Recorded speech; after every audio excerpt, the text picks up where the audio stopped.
Il y a bien longtemps, dans un royaume africain prospère, un jeune homme nommé Kwame vivait dans un petit village. Kwame n'était ni prince, ni guerrier, ni fils de riches commerçants. Il était simplement le fils d'un humble forgeron, mais il avait un rêve, devenir un grand roi, respecté de tous. Cependant, sans fortune ni rang, ce rêve lui semblait impossible.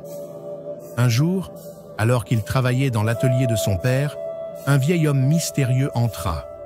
Son regard était perçant, ses vêtements déchirés, mais il portait à son doigt une bague qui scintillait comme 1000 étoiles. Le vieil homme tendit la main à Kwame et avec une voix rauque dit « Je vois en toi un grand destin, jeune homme. Cette bague que je te donne a un pouvoir exceptionnel. Elle exaucera un seul vœu.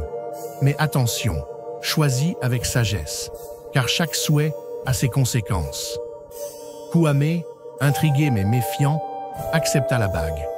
Il se demanda si tout cela n'était qu'une ruse d'un vieillard fou, mais l'éclat de la bague semblait hypnotique. Le vieil homme disparut aussi vite qu'il était venu, laissant Kwame seul avec cet objet envoûtant entre les mains. Kwame réfléchit longuement à ce qu'il désirait vraiment. Son rêve de devenir roi brûlait en lui. Le pouvoir, la richesse et le respect étaient des choses qu'il pensait pouvoir obtenir grâce à la bague.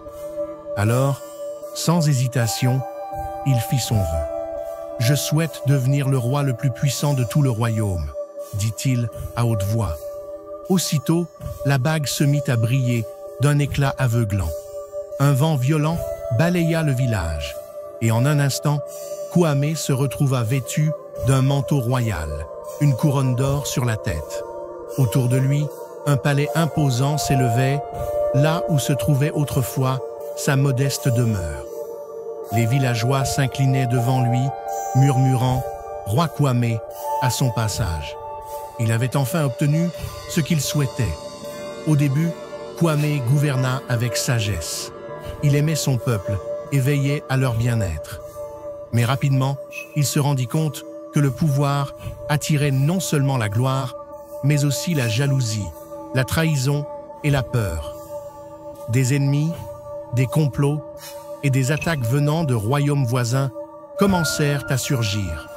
Chaque jour, il devenait plus paranoïaque, soupçonnant ses propres conseillers de comploter contre lui. Son cœur, autrefois pur et plein de rêves, se remplissait de méfiance et de cruauté. Il fit construire de hautes murailles autour de son palais, se coupant peu à peu du peuple qu'il avait juré de protéger. Son obsession pour le pouvoir le poussa à devenir tyrannique, et bientôt, il imposa des taxes sévères, écrasant ceux qui tentaient de se rebeller.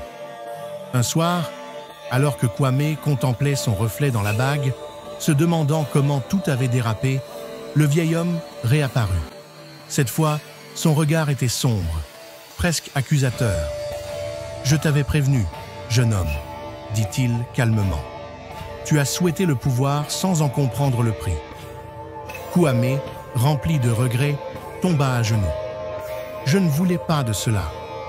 Je voulais être aimé et respecté, pas redouté. Est-il possible de réparer mon erreur ?» Le vieil homme hocha lentement la tête. « La bague n'exauce qu'un seul vœu, mais elle t'a donné une leçon. Le pouvoir ne doit jamais être recherché pour lui-même. » Sans un autre mot, le vieil homme tendit la main et la bague disparut du doigt de Kwame. En un clin d'œil, tout ce qu'il avait obtenu s'effondra. Le palais s'évanouit, la couronne tomba de sa tête et il se retrouva dans l'atelier de son père, exactement là où il était avant que tout ne commence.